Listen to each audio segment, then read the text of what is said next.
Chères Sénoises, chers Sénois, je suis Alexandra Daninos et je soutiens Serge Daninos pour les municipales du 15 et 22 mars. Alors j'ai déjà choisi Serge Daninos, il est tout simplement mon époux. Je choisis Serge Daninos pour son engagement. Qu'il soit humaniste ou politique, c'est un engagement sincère, l'engagement de toute une vie. C'est un homme droit, travailleur, brillant, généreux et aimant. Il est aussi très fort de projet et très actif. Alors travailleur, oui, il est. Vous savez, depuis que nous nous sommes rencontrés, nous avons réalisé et concepté beaucoup de maisons de retraite, dont une qui a été élue plus belle EHPAD de France. C'est vrai que nous travaillons et nous investissons à essayer d'offrir une qualité de prise en charge pour nos résidents et une qualité de vie au travail pour nos salariés la meilleure possible. Moi, j'ai appris mon métier à côté de Serge. Pour autant, il m'a poussé à reprendre mes études. Alors non seulement pour gagner en légitimité, mais tout simplement parce que c'est réglementaire dans notre secteur. Et aujourd'hui, je suis fière d'être diplômée du Master 2, Management des structures et activités innovantes en santé. Et ça, c'est un petit peu grâce à lui. Vous savez, Serge, il est comme ça, il pousse les gens vers le haut. Alors oui, généreux il est. Je pense notamment à son investissement dans les actions humanitaires que nous portons au Sénégal.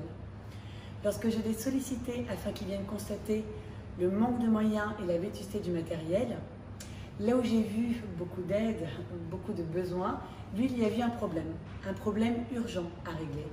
Et de retour en France, il n'a pas hésité une seconde à activer son réseau, c'est-à-dire tous les professionnels du grand âge, pour que nous puissions récolter le matériel médical nécessaire à l'équipement et au bon fonctionnement de la case de santé. Vous savez, entre le Sénégal et lui et nous, c'est une histoire d'amitié.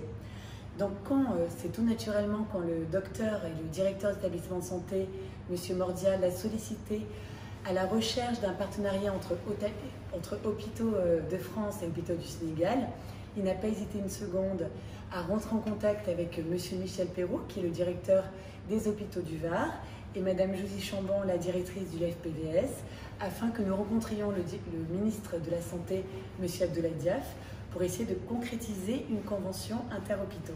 Et aujourd'hui, nous sommes fiers car il y a près de 100 étudiantes infirmières qui sont parties en mission au Sénégal. Ainsi, elles ont prouvé aussi notre démarche qui est l'amélioration de l'accès aux soins de la santé des plus fragiles. Alors après l'élu, moi l'élu, j'ai connu son mandat, l'histoire de son mandat à travers les rencontres avec les Sénois. Ce sont les Sénois, les concitoyens qui m'ont un petit peu raconté les projets qu'avait mené Serge, notamment comment il s'était battu pour réussir à obtenir l'ANRU, 200 millions d'euros pour rénover le canton Nord, encore comment il avait réussi aussi à encore une fois obtenir des fonds européens pour rénover le marché provençal, ou encore comment il s'était battu pour obtenir l'agrément l'agrément JOA pour le casino.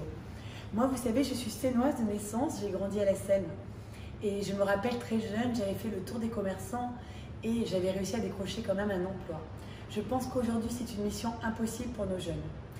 Encore une fois, je me rappelle d'une Seine-sur-Mer forte en festivité.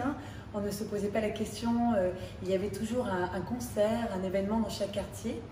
Alors, il ne s'agirait pas d'essayer de retrouver la Seine d'avant. Moi, comme je le dis souvent, notre Seine est forte d'atouts. Elle a tous les atouts pour être une ambassadrice du tourisme. Mais encore, notre Seine a tous les atouts pour être moderne, être à l'heure de la transition écologique, être à l'heure de l'innovation technologique. Alors oui, je crois que vous et moi, nous avons besoin d'un changement. Le changement, c'est avec Serge Daninos. Je connais son projet Rassembleur pour la Seine. Il est vraiment le candidat de la majorité. Alors le 15 et 22 mars, votez Serge Daninos. Avec Serge Daninos, la Seine gagne.